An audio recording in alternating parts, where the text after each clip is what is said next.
Hello, कैसे हैं आप सभी। स्टूडेंट्स, आपके लिए मैं मेरे ऑफ कॉमन एरर जो बुक सोल्व करा रहा हूँ उसके हम लोग पहुँच चुके हैं आज 246 सेट पर। आज हम लोग बात करेंगे 246 सेट और उसके बाद हम बात करेंगे नेक्स्ट सेट की, और उसके बाद देखते हैं हम लोग इसमें कितने सेट करा पाएंगे। हम लोग यहाँ पे आपको आज कम से कम 2 सेट कराएंगे और ईच सेट में 5 क्वेश्चन हैं, यानी कॉमन एरर के आज 10 सेंटेंस आपको मिल जाएंगे न्यू। यस, ये आपके लिए बड़े प्रभावकारी होंगे। मैंने आपको पहले ही बता दिया है अपनी वीडियोस में कि आप जब तक अमीर ऑफ कॉमन एरर और एमबी बुक नहीं करेंगे आप सिलेक्शन की तरफ नहीं दौड़ सकते, ये ध्यान रखें। यस, ये आपकी मजबूरी है करना, आपको करने ही पड़ेंगे। यस, ये ध्यान रखें आप लोग। आपको मेरे साथ या कैसे भी करके करने हैं, आलकस नहीं करना है। मेरे साथ आपका ये फ़ायदा है कि एक फ्लो बना रहता है, इसलिए आपको ये करने ही पड़ेंगे अगर आपको सिलेक्शन लेना है तो। ये बिल्कुल वो स्ट्रेटजी मैं आपको बता रहा हूँ जो स्ट्रेटजी मैं अपने बैच में बताता था। लॉकडाउन लगा हुआ है, सो अभी आप ही फ़िलहाल मेरा बैच हैं, आप ही फ़िलहाल मेरे स्टूडेंट हैं। आप ही से मुझे उम्मीद है मज़ा आ जाएगा उस दिन जब आप मुझे फ़ोन करके कहेंगे सर आपकी वजह से मेरा सिलेक्शन हो गया है। यस, जी गुदगद हो जाएगा उस टाइम पे। फ़िलहाल हम लोग चलते हैं आज के पहले सेट पे। पहले क्वेश्चन पे क्या कह रहा है उसको देखते हैं। कह रहा है कि Mangal Pandey was well known because he was involve in the initial stage of the Indian रेबलियन।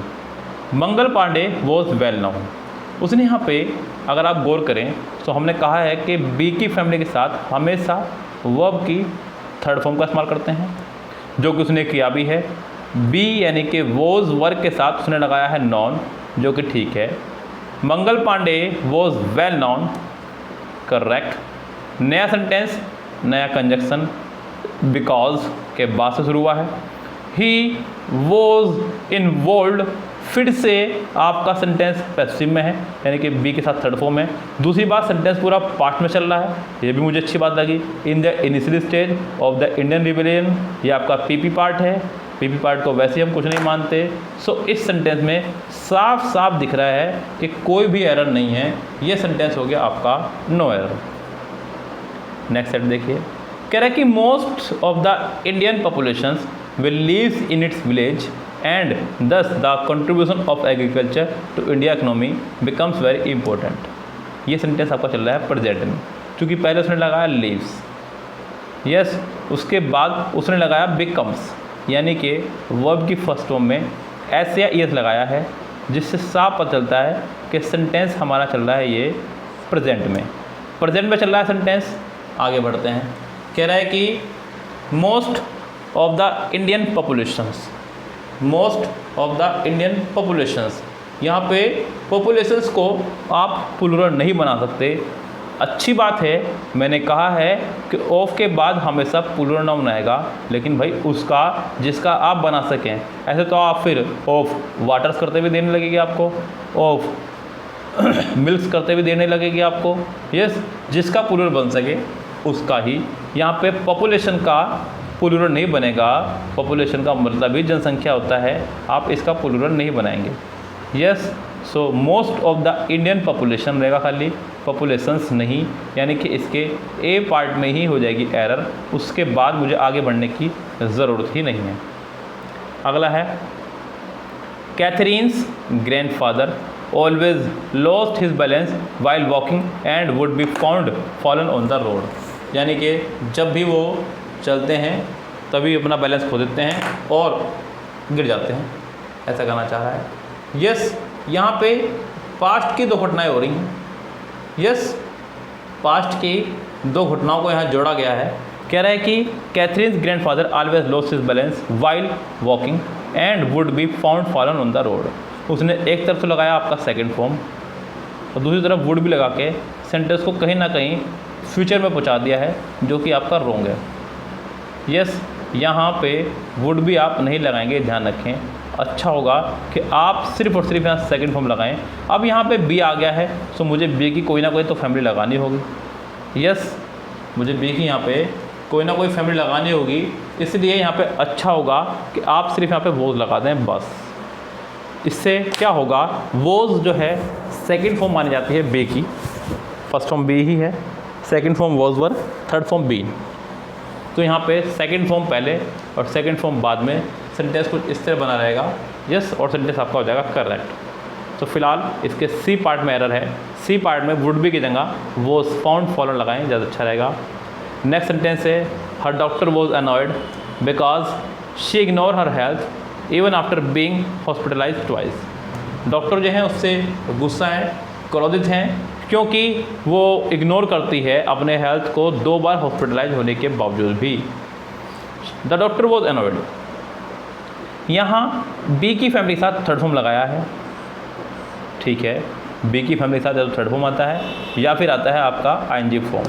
हालांकि ये आपका एक डूअर सब्जेक्ट नहीं है, रिसीवर सब्जेक्ट है, इसलिए उसने आपको पैसिव में सेंटेंस बनाया, ये बात ठीक लगी। बिकॉज, उसके बाद आपका आया बिकॉज शी इग्नोर। अब ज़रा गौर करें, उसने आपके साथ लगाया फर्स्ट फॉर्म, जबकि सी है आपका सिंगुलर सब्जेक्ट। सिंगुलर सब्जेक्ट के साथ वर्ब की फर्स्ट फॉर्म लगा रहा है, जो कि है रॉन्ग तरीका। देखिए, सिंगुलर सब्जेक्ट के साथ वैसे भी केवल फर्स्ट फॉर्म नहीं आया करती, या तो एस या ई एस आएगा, यस, या फिर आप उसे बनाओ सेकंड फॉर्म। यानी कि इतना तो कन्फर्म है आपको कि इसका सी पार्ट में मिस्टेक है। और पहला टारगेट आपका यही होना चाहिए कि आप मिस्टेक निकालने सीख जाएं।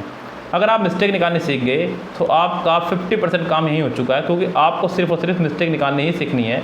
एग्ज़ाम में आपको सिर्फ और सिर्फ मिस्टेक निकालनी सीखनी है, यस। वो बाद की बात है, ठीक कैसे करेंगे।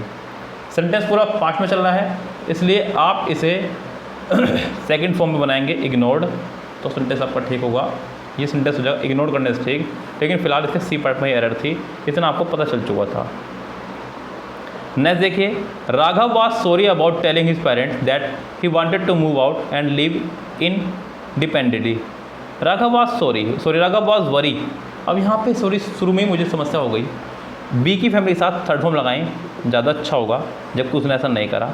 राघव वाज वरी, अब या तो इसे आईएनजी लगाऊं या फिर इसमें लगाऊं थर्ड फॉर्म, तो सेंटेंस आपका ठीक होगा।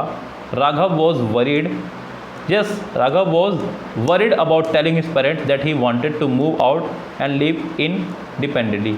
यानी कि यहाँ पे पहले ही पार्ट में हो गई है मिस्टेक, वरी को आपको वरीड करना ही होगा, तब जाके आपका सेंटेंस ये होगा बिल्कुल करेक्ट। चलते नेक्स्ट सेट पे। नेक्स्ट सेट है आपका सेट नंबर 247। क्या कह रहा है? कह रहा है कि I and Tina will go to the market in the evening. I यानी कि फर्स्ट पर्सन, टीना यानी कि थर्ड पर्सन, 1 और 3 एक साथ आए हैं। जब 2 या 2 से अधिक प्रोनाउन एक साथ आएँ तो उनका क्रम रहता है 2 3 1 का या फिर 1 2 3 का। 2 3 1 लगता है आपका सही काम के लिए, 1 2 3 लगता है आपका गलत काम के लिए। कैसे काम के लिए? गलत काम के लिए। कह रहा है कि I and Tina will go to the market in the evening. शाम को मैं और टीना बाजार जाएंगे। यहाँ कहीं भी गलत कुछ शो नहीं हो रहा है, सही काम ही है। आपका सेंटेंस का स्ट्रक्चर रहेगा ये, लेकिन यहाँ पे 2 एक साथ आए हैं। मैंने आपको 3 का रूल बताया है। अगर आपको इनमें से 2 को बांटना हो तो आप क्या बांटते हैं? 23, 31 और 21, यानी कि पहले सेकंड पर्सन फिर थर्ड पर्सन, या फिर थर्ड पर्सन फर्स्ट पर्सन, या फिर सेकंड पर्सन फर्स्ट पर्सन। यहाँ पे थर्ड पर्सन आएगा पहले, उसके बाद आएगा आपका फर्स्ट पर्सन, यानी कि हो जाएगा सेंटेंस आपका टीना एंड आई। यस, यानी कि इसके ए पार्ट में ही मिस्टेक है। ध्यान रखें, जब भी कभी आपको 2 या 2 से अधिक प्रोनाउन एक साथ दिखाई दें तो सबसे पहले आप 1 2 3 2 3 1 का रूल फॉलो करके देखें, रूल फॉलो हो रहा है या नहीं। नेक्स्ट सेंटेंस देखिए, कह रहा है कि Krishna Kali, an early riser and a nature lover, goes to morning walk at Rabindra Sarovar lake before dawn. Krishna Kali जो एक अर्ली राइजर है, an early riser and a nature lover, and a nature lover. यहाँ पे गौर करें, बात कृष्णा कली की हो रही है। बड़ा नाम है, मैं इसलिए छोटा नाम ले देता हूँ, नेहा। किसी एक ही व्यक्ति की बात हो रही है, एक ही व्यक्ति के 2 गुणों की बात हो रही है और उनको जोड़ा गया एंड से। एन अर्ली राइजर, जल्दी उठने वाली, और अ नेचर लवर, प्रकृति प्रेमी। यस, अगर एक ही व्यक्ति के 2 गुणों की बात की जाए तो आप सिर्फ और सिर्फ पहले वाले से पहले आर्टिकल लगाएंगे, बाद वाले के पहले आप पार्टिकल नहीं लगाएंगे। यहाँ पे सेंटेंस को इस तरह ठीक होगा, Krishna Kali an early riser and nature lovers. Yes, sentence आपका हो जाएगा बिल्कुल करेक्ट, क्योंकि सेंटेंस आपको कनेक्ट हुआ है एंड से। यस, अगर यहाँ पे दो व्यक्तियों का बोध हो रहा होता तब आप यहाँ पे दोनों के साथ आर्टिकल लगाते। यस, फिलहाल यहाँ पे ए पार्ट में ही मिस्टेक है। चलते हैं आगे। As a boy Dhritiman is very obedient, polite and hard working, but as a student is always attentive in study. ध्यान दीजिएगा, अटेंटिव का होता है सावधान, एकाग्र, अपना ध्यान पढ़ाई पर लगाने वाला। अटेंटिव के साथ फिक्स है कि आप टू लगाएंगे, अटेंटिव टू, और कोई भी काम जिसके प्रति आप आकर्षित हो रहे हैं या ध्यान लगा रखा है। As a boy Dhritiman is very obedient, polite and hard working, but as a student he is always attentive to study. और टू के बाद यहाँ पे स्टडी नहीं, अच्छा होगा आप यहाँ पे नाउन बना दें, टू स्टडीज़। क्या करते हैं इसको आप, टू स्टडीज़। यस, ज़्यादा अच्छा रहेगा। तो फिलहाल यहाँ पे सेंटेंस में हो गई आपके सी पार्ट में एरर। अगला है फोर्थ सेंटेंस, कह रहा है कि when I fail to solve the problem myself I unhesitatingly called for his help. यहाँ फोर्थ सेंटेंस में उसने पहले पार्ट में लगाया आई फेल। फेल है आपकी वर्ब की फर्स्ट फॉर्म, क्या आपकी वर्ब की फर्स्ट फॉर्म, जबकि सेकंड पार्ट में उसने लगाया कॉल्ड, जो है आपकी सेकंड फॉर्म। यानी कि एक तरफ सेंटेंस बनना है आपका प्रेजेंट और दूसरी तरफ सेंटेंस बनना है आपका पास्ट, जो कि संभव नहीं है। सेंटेंस का मेन पार्ट जिस पे चल रहा होगा, सेंटेंस का सबऑर्डिनेट पार्ट भी उसी पे चलेगा। आपको सी पार्ट में कॉल्ड की जगह कॉल करना होगा तो ही ये सेंटेंस ठीक होगा, यानी कि इसके सी पार्ट में है एरर। नेक्स्ट सेंटेंस देखिए, कह रहा है कि there would have been a disaster and for your prompt action. There would have been a disaster, ये बना है and for your prompt action. यहाँ पे ये कहना चाह रहा है कि एक इडम होता है आपका, एंड फॉर की जगह आप लगाइए बट फॉर। बट फॉर का मतलब होता है विदाउट, क्या होता है, यानी कि के बिना। क्या होता है, के बिना। यस, जैसे कि मैं कहने लगूँ कि I can teach you English, मैं तुम्हें इंग्लिश पढ़ा सकता हूँ, बट फॉर फैसिलिटीज़, बिना सुविधाओं के बिना भी मैं आपको इंग्लिश पढ़ा सकता हूँ, जो मैंने किया। मैंने बोर्ड के माध्यम से आपको अंग्रेजी पढ़ाना शुरू कर दिया। जो भी जुड़े मुझसे बच्चे, उनका बहुत बहुत धन्यवाद। यस, क्योंकि आपने विश्वास जताया, आपने कोशिश की।